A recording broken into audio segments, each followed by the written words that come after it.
Senadora Ana Amélia, senador Paulo Paim, senador Cristóvão Buarque. Primeiramente, eu gostaria de agradecer o convite. Represento aqui uma entidade que congrega mais de 800 mil trabalhadores na base. Nós representamos os professores e também os técnicos administrativos que atuam na rede privada de ensino, desde a educação infantil até a educação superior. A CONTEE, ela vem se posicionando já publicamente sobre essa forma e o conteúdo que tem imperado na expansão da educação superior brasileira. Nós acompanhamos, mais particularmente após a década de 90, uma expansão inédita na história da educação brasileira, uma expansão privatista. Nós, com o déficit enorme que temos, né, de acesso à educação superior, resolvemos ou decidimos politicamente que essa democratização do acesso se daria fundamentalmente após a década de 90 pela expansão da rede privada. Obviamente, e todo mundo sabe que somente após 2002 a rede pública passa a ter uma expansão. Ela ficou congelada do ponto de vista da sua expansão durante toda a década de 90 até 2002. Então, nós optamos, né, politicamente, decidimos, inclusive, quando aprovamos as leis de educação, que isso se daria da forma como se deu.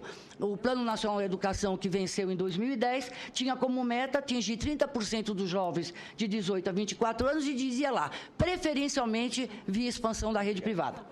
E também a nossa Lei de Diretrizes e Bases, que criou a possibilidade dessa expansão, na medida em que criou 5 tipos de instituições e, pela primeira vez na história brasileira, universidades apenas de ensino, sem pesquisa e sem extensão.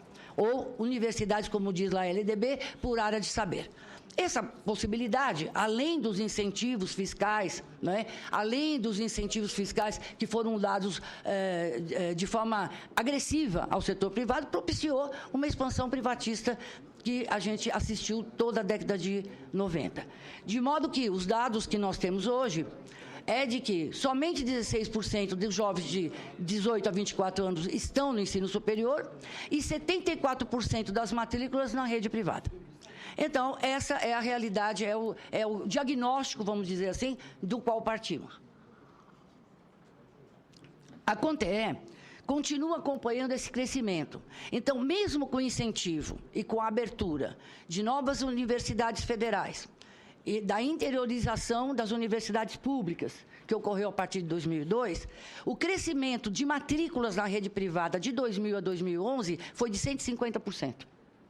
Então, nós continuamos tendo uma expansão privatista no âmbito do aumento de matrículas, fundamentalmente no setor privado.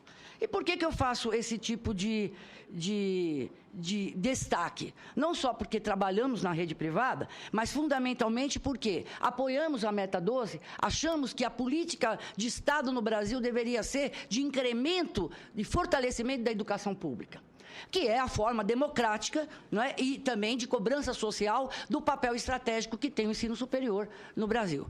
Mas, particularmente, temos dificuldades, sabemos como está sendo difícil discutir isso, inclusive no Plano Nacional de Educação, porque se faz questão de se tirar a palavra pública e se pôr a palavra gratuita. Gratuita não é necessariamente pública. Gratuita pode ser a expansão via FIES e via ProUni, exatamente na rede privada de ensino. Mas o que tem nos preocupado particularmente, tem sido a mudança da qualidade do setor privatista a partir de 2005. A partir de 2005, nós estamos assistindo no Brasil o que nós estamos chamando de desnacionalização e financiarização da educação superior, com a fusão de grandes grupos, com capital aberto, que mudaram o perfil da educação brasileira superior, principalmente o setor privado. Até 2005, a maioria das instituições eram chamadas sem fins lucrativos. A maioria das instituições. De 2005 para cá, nós estamos acompanhando uma mudança e um acentuado fator mercadológico na educação superior. As instituições estão abrindo capital, estão sendo adquiridas por grupos internacionais de capital aberto, e essas instituições estão agora se fundindo. Em abril, nós assistimos e nos preocupamos, e acho que a sociedade brasileira deveria ficar atenta e preocupada com a fusão exatamente do Grupo Croto com o Grupo Anhanguera, que hoje domina mais ou menos 1 milhão de estudantes e que tem 60% de FIES, ou seja, inadimplência praticamente zero. ou seja, um bom negócio, que tem, na verdade, a preocupação máxima não tem sido com a qualidade da educação. A preocupação máxima dessas fusões tem sido melhorar, não é, o valor das suas ações. E para melhorar o valor das suas ações, tem tido uma atitude agressiva do ponto de vista da mudança do perfil que tinha as instituições que compraram. Então, basta passar pela avaliação dos sinais que, imediatamente, esses grupos que adquiriram instituições não mudam a mantência, mantêm a mantência, mas não é mais aquela mantenedora, agressivamente demitem todos os doutores, todos os mestres, mudam o projeto pedagógico dos cursos que haviam sido aprovados pelo Ministério da Educação, através dos sinais, mudam qualitativamente esse projeto pedagógico, demitem um núcleo estruturante do curso e juntam salas. Salas, por exemplo, falava-se aqui de formar alunos, formar engenheiros. O Brasil precisa de engenheiros, pois se junta as salas de cálculo 1 com cálculo 2, para economizar o docente.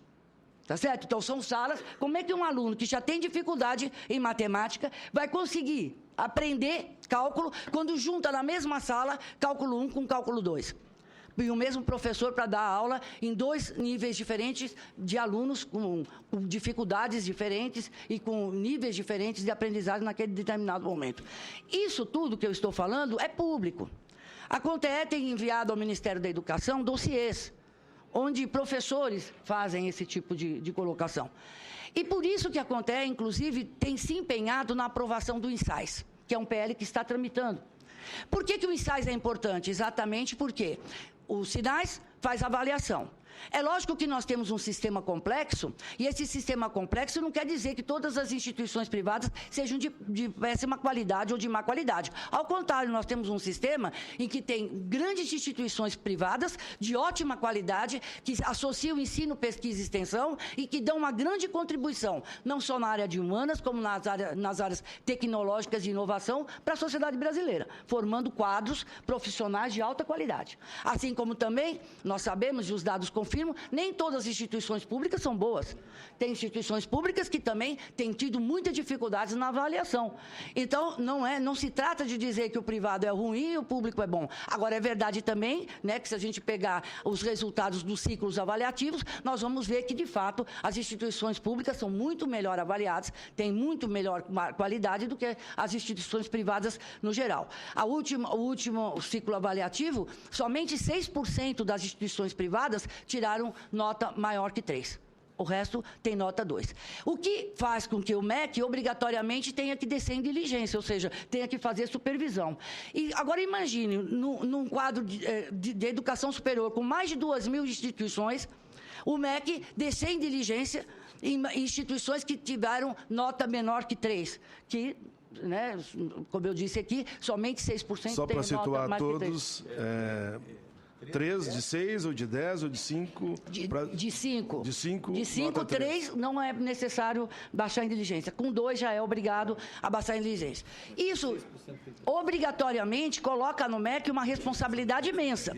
Com uma secretaria apenas de regulação, que é o que o MEC tem hoje, uma secretaria de regulação com alguns funcionários, é impossível o MEC cumprir o papel de Estado, que lhe delega a Constituição brasileira no artigo 213. Por isso, nós somos favoráveis a que este Congresso aprove o INSAIS.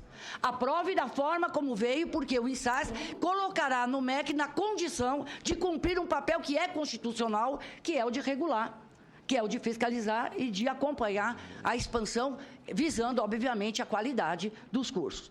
Então, senadores, senadoras, senhores e senhoras, a nossa preocupação é com a formação dos quadros.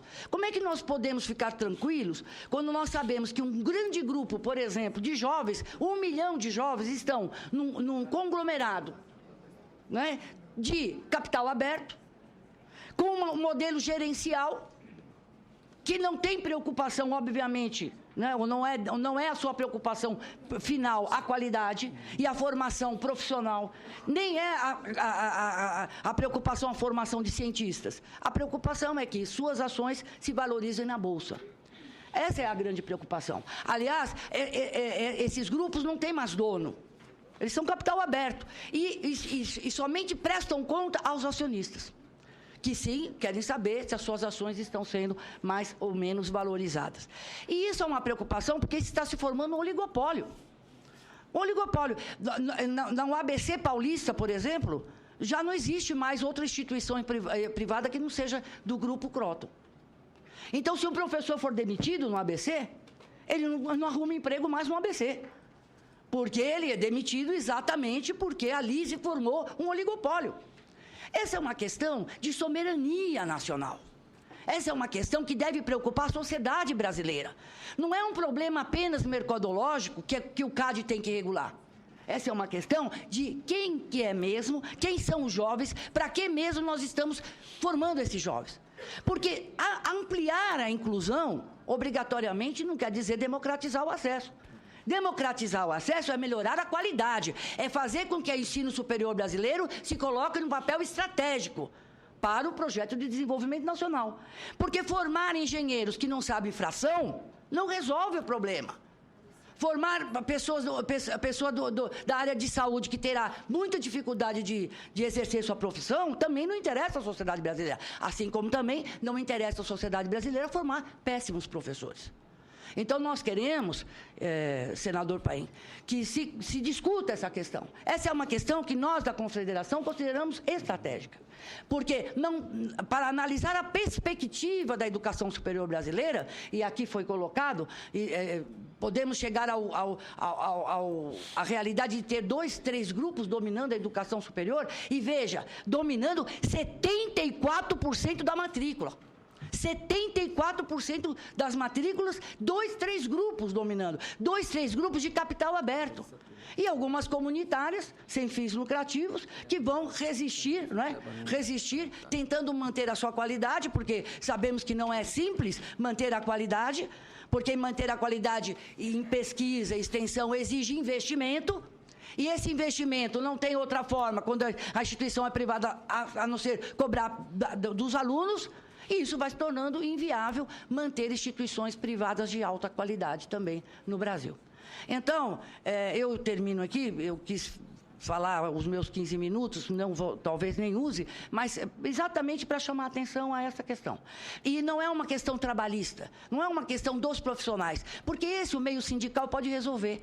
Nós estamos lutando exatamente para que não se precarize as condições de trabalho, para que os professores tenham plano de carreira. Essa é a nossa missão. O problema não é esse, o problema é esse também, porque quando o profissional é mau, não tem plano de carreira, corre de um lado para o outro para dar sua aula, não sabe nem qual é o seu RH, porque hoje nós temos um RH em São Paulo que atende todo o Mato Grosso do Sul.